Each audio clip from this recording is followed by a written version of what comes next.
Finally, the moment I've been waiting for, my Steam Deck has arrived. And now I see why people have been asking Valve to change the shipping package to be a bit less obvious of its contents. Sure, the box doesn't immediately scream Steam Deck inside from first look, come steal me, but the shipping label explicitly says what is inside in clear, bold font. Luckily, it arrived to me without too much issue, though FedEx tracking wasn't very accurate, especially with the delivery date. Initially, it said one day, didn't move at all as far as the tracking went, and then the next day, out of nowhere, it was here. So, okay, I'm fine with that. But just in case, some people have been having issues with the tracking. Don't give up hope. Now, I've been pretty excited for the Steam Deck since it was first announced. Even though I haven't been too much into PC gaming over the years, just a little bit. But since its announcement and anticipation, I started playing more and more PC games. I've even covered a few on my channel, and I do have some more reviews for PC games coming in the future. It's definitely something I want to be more involved in, right? Now, getting set up with my new Steam Deck wasn't too daunting. It did take maybe around 10 minutes of updates, initializing, and getting logged in before I got to start looking around. Make no mistake, the Steam Deck isn't a game console in the traditional sense. I mean, this is quite obvious to most, but it's just a PC in a handheld form with built-in controls and the Steam OS to make it easier to jump in and play your existing Steam library. Like, you're not buying this thing to make PowerPoint presentations, you know what I mean? You're buying this to play games. It's a gaming handheld PC. Now, the operating system and the interface for navigating your Steam library and the store and everything, it seems to work well enough, though I could see some improvements come over time with updates to Steam OS. All the shortcut buttons help you get to where you need to go or want to go quickly, and the controls and touchscreen are fairly responsive. The haptic feedback on the screen and touchpads feels great and really gives you a sense of physically interacting with like a button, like the keyboard, the on-screen keyboard. Even if you're not actually touching a button. Now, it does get some. It does take some getting used to utilizing the touchpads. At least for me, it did. But mostly, I haven't had to use them for much, so it hasn't been too big of a deal there for me. Now, I don't have a ton of Steam games, but the ones I have, I mostly enjoy. It's easy to get hundreds, if not thousands, of Steam games in your library and leave like 99.999% of them to just sit there forever. Now, this is where there may be a problem for some, especially people with very large Steam libraries that actually play some of these games, right?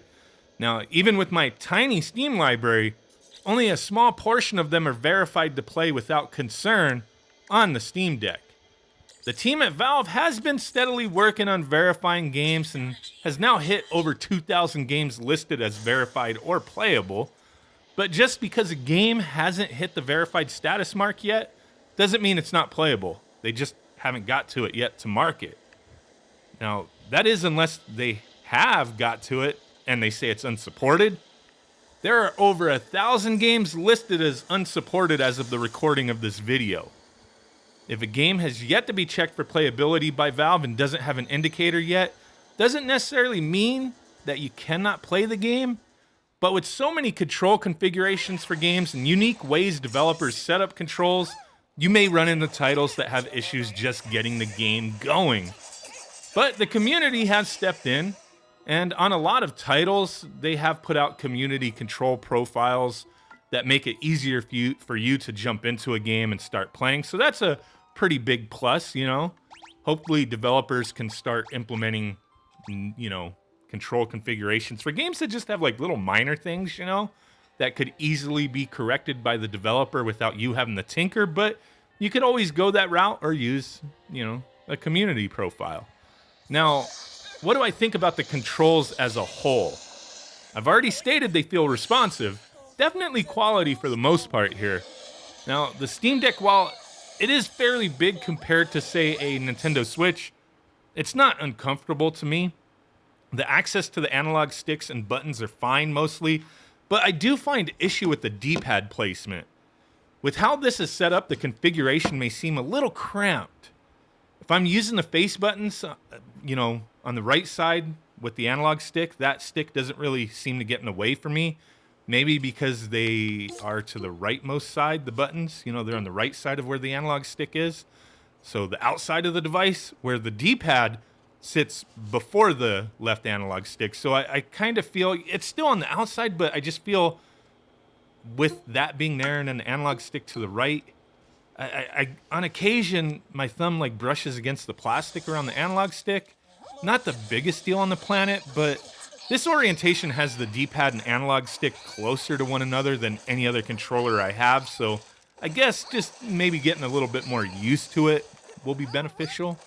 But it hasn't been a huge issue, just something worth pointing out. Now, I've also heard of some quality control issues people have had, and unfortunately, I think these issues may be a bit more widespread than people may think, though maybe not noticeable to everyone affected by it. For me, I've had a few. The little button above the D-pad and left analog stick gets stuck occasionally, and I have to fiddle with it to make it pop out. Well, that button doesn't get much use, so it really hasn't diminished my experience, but it's still worth pointing out and a little annoying. Others have had the same issue with buttons getting stuck, but with different buttons. So I think the B button was a notorious one that supposedly was in like the developer units and was going to be fixed for the retail units, but I'm still hearing some people have those issues, so I don't know. Now, another issue I had was the right analog stick. No, not the placement that I just talked about. Like, nothing with the placement. That side was fine for me. But both analog sticks should press in to register a button press, right? It's kind of how it's been for a while with analog sticks. But my right stick just wouldn't push in. And I didn't notice that right away. But when I was playing a game where you needed to push it in, I was like, wait, what? What's going on here? And when I discovered that, I was like, okay, maybe it just got stuck and I could just tug on it and pull it out, but it couldn't easily be pulled out to reseat itself. Like eventually after, a bit of fiddling around, I got it to click back out and function properly, but this seemed a little out of the norm when it comes to pushing in an analog stick and it getting stuck in place, as mine was just stuck to begin with. Like no Cheeto dust involved here. I never touch my gaming controllers with dirty hands or even eat while playing a game. I take care of my stuff, man. Now, the final issue or possible nitpick I have is backlight bleeding. Ah, yes. This drives me nuts. It's an issue that you see with some displays, not all. Now, my top right and right edge have a small amount of bright spots along them. Maybe hard to see in my video, but it's pretty visible on a totally dark screen at like 75% brightness or higher. I'm not sure if this is actual backlight bleed or maybe, as I've seen mentioned elsewhere, some kind of stress on the screen causing this. When I put a slight, and I mean slight in the very slightest way, twist to the Steam Deck, it disappears, the bright spot or the bleeding, and it moves to the other side. I don't want to damage the device, but I wonder if unscrewing the system and opening it up and reseating the screws would have any effect on this, maybe relieve some kind of pressure that shouldn't be there. I don't think the issue is too crazy for me to risk sending in for a replacement, as I've heard it's taken a while for replacements to get shipped back out, and some that have got replacements have said those have been worse than what they sent in. So maybe I'll just deal with it. Maybe I'll open it up and see if anything happens. I don't know yet. But after finding a few small issues, it does get me a little paranoid that I may find others later. And with how I am, I start to scrutinize every little thing after finding what I think is a defect. And I wind up thinking other things are wrong that aren't actually wrong. So I don't know. I don't know what's up with that. Now, despite my few negatives I've found with issues that I think may be due to how the device was assembled, it has been a really fun experience messing with the Steam Deck.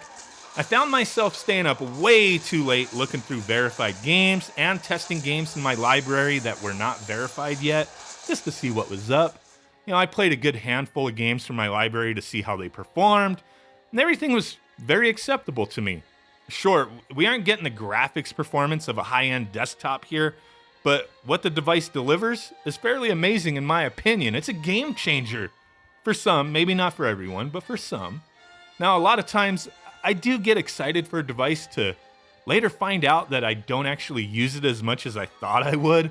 Almost like having a backlog of games. You hold on to it because you think one day you're going to get to it. And after I got the Steam Deck in my hands, I did start to wonder a little bit. Did I just buy this because of the hype? A new shiny gaming device to talk about in videos? Or am I actually going to use this beyond what I use it for on YouTube? You know, like this video here. You know, when I buy things and use them in videos on my channel, the hope is always that I'll use them outside of YouTube. You know, in my own personal life. And with the Steam Deck, my excitement for the device is still pretty big. I'm really enjoying it. The first day and a half after I received it, I played it a ton without even the thought of busting out the camera to capture footage. I'm very happy with the Steam Deck, minus the couple issues I mentioned earlier, but only time will tell what kind of use I get out of it. So of course, look forward to future content where I discuss in further detail my experience with the device and how I'm currently feeling about it at that time. Really do appreciate you guys checking this video out, hanging out with me. Let me know if there's any other specific topics you want me to discuss or, you know, do with the Steam Deck to make future videos. I already have a few in mind, but let me know down below what you would like to see from my channel concerning this device. Thank you, and we'll catch you on the next one. Bye.